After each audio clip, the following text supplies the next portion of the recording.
చెప్పండి. ఏదైతే press meet నిర్వహించడానికి గల ప్రధాన కారణం ఏముంటది? అసలు ప్రభుత్వాన్ని మీరు ఏం డిమాండ్ చేస్తున్నారు? వికలాంగుల హక్కుల పోరాట సమితి ఆధ్వర్యంలో ఈరోజు వ్యవస్థాపక అధ్యక్షులు మందకృష్ణ మాది గారి నాయకత్వంలో సోమాజిగూడ ప్రెస్ క్లబ్లో ప్రెస్ మీట్ జరగడం జరిగింది. ఎలక్షన్ల కంటే ముందు పీసీసీ అధ్యక్షుడిగా ఉన్నటువంటి రేవంత్ రెడ్డి గారు ప్రతి ఎలక్షన్ల మీటింగ్లో కూడా వికలాంగుల పెన్షన్ 6,000 చేస్తానని, వృద్ధులు, వితంతువులు, ఇతర చేయూత పెన్షన్లు 4,000 చేస్తానని, వికలాంగులకు స్థానిక సంస్థల్లో రిజర్వేషన్ ఇస్తానని, వికలాంగుల యాక్ట్ని ఈ రాష్ట్రంలో పకడ్బందీగా అమలు చేస్తానని, అదేవిధంగా వికలాంగుల సంక్షేమ శాఖని స్వతంత్రంగా ఉంచుతానని హామీ ఇచ్చి అన్ని మీటింగులలో చెప్పుకొచ్చాడు. ఆ హామీని నమ్మి వికలాంగులము ఓట్లు వేసినాము. ముఖ్యమంత్రి అయిన డిసెంబర్లో 20 నెలలు గడుస్తున్నా కూడా ఎలక్షన్ల కంటే ముందు ఏ మీటింగ్లో కూడా ఆయన వికలాంగుల గురించి, చేయూత పింఛన్దారుల గురించి మాట్లాడింది కానీ ఎలక్షన్ల తర్వాత ఒక్కసారి కూడా వికలాంగుల గురించి కానీ చేయూత పింఛన్దారుల గురించి మాట్లాడలేదు. మేము ఒకటే డిమాండ్ చేస్తూ ఉన్నాం. ఆగస్టు 13 వికలాంగుల మహాగర్జన ఎల్బీ స్టేడియంలో లక్షలాది మంది చేరుకోబోతూ ఉన్నాం. ఈ రాష్ట్రంలో 5 లక్షల మంది వికలాంగులు పింఛన్ తీసుకుంటున్నారు. ఇతర చేయూత వృద్ధులు కానీ, వితంతువులు కానీ, చేనేత కార్మికులు కానీ, గీత కార్మికులు కానీ, ఇతర చేయూత పెన్షన్లు మొత్తం 44 లక్షల మంది తీసుకుంటున్నారు. ఈ ముఖ్యమంత్రిని ఒకటే అడుగుతున్నాం, మనకంటే తర్వాత ఏర్పడినటువంటి పక్క రాష్ట్రంలో ముఖ్యమంత్రిగా గెలిచినటువంటి చంద్రబాబు నాయుడు గారు గెలవంగలోనే జూన్ నెలలోనే పింఛను వాడు 6,000 పింఛన్ ఇచ్చిండు, 4,000 పింఛన్ ఇచ్చిండు, కండరాల క్షీణత వారికి 10,000 పింఛన్ ఇస్తూ ఉన్నాడు. కానీ నువ్వు 20 నెలలు అవుతున్నా కూడా వికలాంగుల పింఛన్ ఇవ్వట్లేదు. అది కూడా మళ్ళీ అక్కడ పక్క రాష్ట్రంలో 1 తారీఖే ఇస్తుంటే ఇక్కడ ఇంతవరకు కూడా జూన్ నెల పింఛను ఇంతవరకు ఈరోజు 25, 26 తారీఖు గడుస్తున్నా కూడా పింఛను పడలేదు. కాబట్టి ప్రభుత్వం మీద వికలాంగుల హక్కుల పోరాట సమితి ఆధ్వర్యంలో, మాదిగ రిజర్వేషన్ పోరాట సమితి ఆధ్వర్యంలో తాడో పేడో తేల్చుకోవడానికి సిద్ధమవుతా ఉన్నాం. ఈ రాష్ట్ర వ్యాప్తంగా ఉన్నటువంటి 44 లక్షల మంది చేయూత పెన్షన్దారులందరూ కూడా ఆగస్టు 13 తారీఖు నాడు ఎల్బీ స్టేడియంలో జరిగే వికలాంగుల మహాగర్జనకు తండోపతండాలుగా తరలి రాబోతా ఉన్నారు. మేము ఈ రాష్ట్ర ప్రభుత్వాన్ని, రాష్ట్ర ముఖ్యమంత్రి గారిని ఒకటే హెచ్చరిస్తూ ఉన్నాం. ఆగస్టు 1 లోపు మేము పెట్టినటువంటి 25 డిమాండ్ల మీద ఒక స్పష్టమైన హామీ ఇవ్వాలి, పింఛను పెంచాలి. లేని ఇంతకుముందు వికలాంగుల సంక్షేమ శాఖ మంత్రి లేకుండా ఇప్పుడు అడ్లూరు లక్ష్మణ్ను నియమించారు. ఆయనను కలిసేమన్నా మీ డిమాండ్స్ని ఆయన కలిసేమని చెప్పిన సందర్భం ఏమైనా ఉందా? ఇప్పుడు ఆయన ఎట్లా రెస్పాండ్ అయ్యారు? వికలాంగుల సంక్షేమ శాఖ మంత్రిగా ప్రమాణ స్వీకారం చేసినటువంటి మొదటి రోజులనే ఈ నెల 1వ తారీఖు నాడే గౌరవనీయులు పెద్దలు పద్మశ్రీ మందకృష్ణ మాది గారి నాయకత్వంలో ప్రతినిధుల బృందం మంత్రి గారిని కలిసి 29 డిమాండ్లు కూడా మేము పత్రం ఇచ్చాం. మంత్రి గారు ఒకటే హామీ ఇచ్చారు, 10 రోజులలో మీ యొక్క ప్రతినిధి బృందంతో వికలాంగుల సమస్యల మీద పరిష్కరిస్తాను, 10 రోజులు మాకు టైం ఇవ్వండి, మీ బృందాన్ని పిలిచి నేను చర్చిస్తాను అన్నాడు. 1వ తారీఖు ఇచ్చిన ఇలా 22వ తారీఖు నాడు మంత్రి గురించి కనీసం ఒక పిలుపు రాలేదు, హామీ కూడా రాలేదు. కాబట్టి మేము యుద్ధానికి సిద్ధమవుతా ఉన్నాం. వికలాంగుల పెన్షన్ పెంచాలి, సంక్షేమ శాఖ స్వతంత్రంగా ఉంచాలి, స్థానిక సంస్థల రాజకీయ రిజర్వేషన్ కల్పించాలి. మరి అదేవిధంగా ఆర్టీసీలో మహిళలకు ఉచిత రవాణా ఇస్తున్నారు, వికలాంగులైనటువంటి మహిళలు కూడా ఉచిత రవాణాలో పోతున్నారు. పురుషులైనటువంటి మాలాంటి వాళ్ళకు 50% తోటి ఆల్రెడీ మన ఎన్టీఆర్ గారు 50% తోటి కల్పించాడు. కానీ ఇంకా 50% ఇవ్వడానికి ఈ రాష్ట్ర ప్రభుత్వం సంకోచిస్తుంది. 20 నెలలుగా మేము ప్రభుత్వం ముందు పెట్టినాము, మాకు ప్రభుత్వం నుంచి రావట్లేదని ఆర్టీసీ మన ఎండీ గారు చెప్తున్నారు. మేము ఒకటే ఉంటున్నాం, 50% రాయితీతోటి వికలాంగులకు ఎన్నో సంవత్సరాలుగా ఇస్తున్నారా? 50% తోటి రాయితీతోటి వికలాంగులకు ఉచిత రవాణా సౌకర్యం కల్పించాలి కదా. అదేవిధంగా సంక్షేమ శాఖ ఎప్పుడో జీవో ఇచ్చింది కేసీఆర్ ప్రభుత్వం, మీరు సంక్షేమ శాఖను స్వతంత్రంగా ఉంచి స్టాఫ్ను ప్రకటించాలి కదా. వేలాదిగా బ్యాక్లాగ్ పోస్టులు ఖాళీగా ఉన్నాయి, అవి కూడా ఫిలప్ చేయాలి కదా.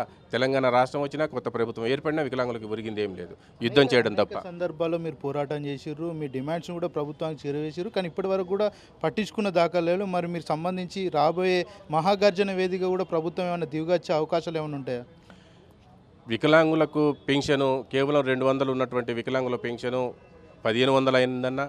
కేసీఆర్ 2014 నుంచి దిగిపోయినంత వరకు కూడా 1,500 రూపాయలు ఇచ్చిండు, 3,000 రూపాయలు ఇచ్చిండు, పోతు 1,000 రూపాయలు, 4,016 రూపాయలు ఇచ్చిండు. ఈ 4,000 రూపాయల పెన్షన్ వచ్చిందన్న, లేకపోతే ఇప్పుడు 6,000 రూపాయల గురించి పోరాటం జరుగుతుందన్నా కూడా ఈ ఉమ్మడి తెలుగు రాష్ట్రంలో వికలాంగుల హక్కుల పోరాట సమితి వ్యవస్థాపక అధ్యక్షులు మందకృష్ణ మాది గారి పోరాట ఫలితంగా పింఛన్ పెరిగింది. మేము ఎప్పుడు కూడా ఉద్యమాలు చేసే పింఛన్ పెంచుకున్నాం. పాలకుల దయాదాక్షిణ్యాల మీద పింఛన్ పెరగలే. నిజంగానే పాలకుల దయాదాక్షిణ్యాల మీద పింఛన్ పెరిగితే భారతదేశంలో 29 రాష్ట్రాలు ఉన్నాయి. 29 రాష్ట్రాలలో ఆంధ్రప్రదేశ్లోనే ఎక్కువ పెన్షన్ ఎందుకు ఉంది, మరి ఇతర రాష్ట్రాలు ఎందుకు లేదు? మళ్ళీ 29 రాష్ట్రాలలో పెంచితే తెలంగాణ రాష్ట్రంలోనే పెన్షన్ ఎందుకు ఎక్కువ ఉండబోతుంది, ఇతర రాష్ట్రాలు ఎందుకు లేదు?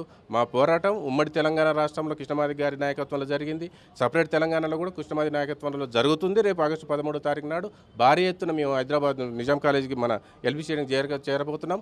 మా యుద్ధం ప్రభుత్వంతో ఉంటుంది. పెన్షన్ పెంచాలి, ప్రభుత్వం ఉండాలి. కాలం పాటు పెన్షన్ చేయాలని మీరు డిమాండ్ చేస్తున్నారు. కాకపోతే 3 నెలల పెన్షన్ ఆగిపోయిందంటూ కూడా వికలాంగులు చెప్తున్నారు. 3 నెలలు ఇప్పుడు కేసీఆర్ ముఖ్యమంత్రిగా ఉండగా అంతకుముందు 2 నెలలు 3 నెలల 3 ఏళ్ళగా కొత్త పెన్షన్లు ఏమి ఇవ్వట్లే. మళ్ళీ రేవంత్ రెడ్డి అధికారంలోకి వచ్చిండు. ఈయన వచ్చి కూడా 20 నెలలు అవుతుంది. 20 నెలలు అవుతున్నాక కొత్త పెన్షన్లు ఇవ్వట్లే.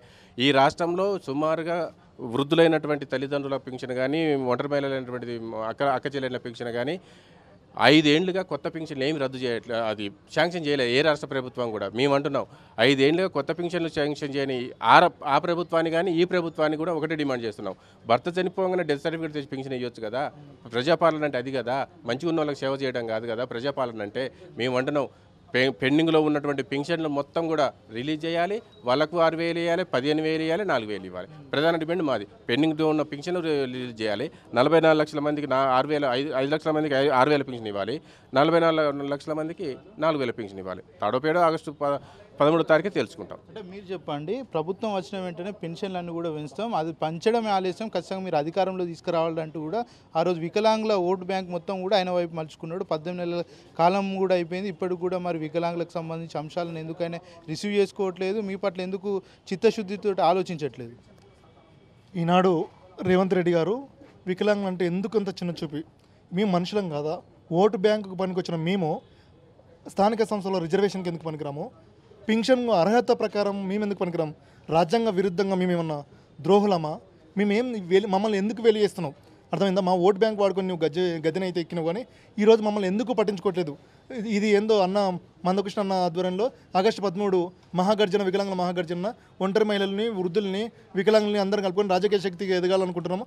అదే అక్కడనే మేము మీకు ప్రకటిస్తాం. ఎల్బీ స్టేడియంలో సభాపూర్వకంగా మీకు రాష్ట్ర ప్రభుత్వంగా మేము రాజకీయ శక్తి మాదేందో మేము మీకు నిరూపిస్తామని తెలియజేస్తున్నాం. 2 ఏళ్ల కాలం పాటులో చాలా వరకు చాలా రకాలుగా మీరు పోరాటాలు చేసిర్రు. ప్రభుత్వం ఇప్పటి వరకు మీ పట్ల సానుకూలంగా వివరించలేదు. అదేవిధంగా కొత్త మంత్రి కూడా వచ్చి ఇప్పటి వరకు కూడా ఆయన దృష్టికి కూడా పోయిందా, లేకపోతే ఆయన పట్టించుకోవట్లేదు అనుకుంటున్నారు? ఆయన దృష్టికి అయితే పోయింది, కానీ మమ్మల్ని ఎందుకో సంప్రదింపులకు పిలవట్లేదు. యాక్చువల్గా పింఛన్ అనేది సర్వే చేసి ఇంటింటికి సర్వే చేసి వికలాంగులు అంటే బెడ్కు పరిమితమైన వాళ్ళు ఉంటారు, పోరాట శక్తి లేకుంటుంది. కానీ వాళ్ళ ఇంటికి పరిమితమై ఎవరికి పింఛన్ రావాలి, ఎవరు అర్హులు అని చెప్పి ఐడెంటిఫై చేయాల్సిన మీరు వికలాంగుల పింఛన్ కోసం మేము రోడ్లో చదువుకోవాలి, మేము చిన్న చిన్న ఏమైనా పనులు చేసుకోవడానికి కూడా పనికిరాని ఏమంటారు చేత, కానీ మేము పింఛన్ కోసం పోరాడాల్సి వస్తుంది. ఒక ఉపాధి పింఛన్ అంటే ఎంత దారుణం మాకు. ఇది మీరు చూసుకోవాలి. ఆగస్టు 13 మేమేందో తెలియజేస్తాం. రాజకీయ శక్తిగా ఏ ప్రభుత్వం రేపు రాబోవాలన్నా మమ్మల్ని సంప్రదించి పోవాలనే ఒక వాయిస్ మేము గట్టిగా వినిపిస్తాం. అప్పుడు అంటే 3 నెలల పెన్షన్ కూడా పెండింగ్ ఉండే అని చెప్తున్నారు, అది ఇచ్చిరా లేకపోతే అట్లనే పెండింగ్ ఉంటున్నదా? యాక్చువల్గా సంవత్సరానికి ఒక 3 నెలలు వాయిదేస్తున్నారు. ఈ నెల ఇవ్వాల్సిన పింఛను వచ్చే నెల 25 తారీఖు ఇస్తున్నారు. వచ్చే నెల పింఛను ఆ 2 నెలల తర్వాత వచ్చే 25 తారీఖు ఇస్తున్నారు. అంటే ఈ 3 నెలల ఒక నెల పింఛన్ ఎత్తేస్తున్నారు. ఇట్లా సంవత్సరానికి 3 నెలలు ఎత్తేస్తున్నారు. అంటే వీళ్ళు ఏం అడగలేరు కదా, వీళ్ళు ఏం చేయలేరు కదా అని ఒక నిరంకార ధోరణి. ఇది కరెక్ట్ కాదు. రేవంత్ రెడ్డి గారు మేము తెలియజేస్తాం మీకేందో మా డిమాండు. మేము ఆ రోజు అంబేద్కర్ సాక్షిగా ఏందో రాజ్యాంగ విరుద్ధంగా కాకుండా రాజ్యాంగబద్ధంగా మేము కూడా ఏం తెలియజేయాలనో అది చేస్తాం.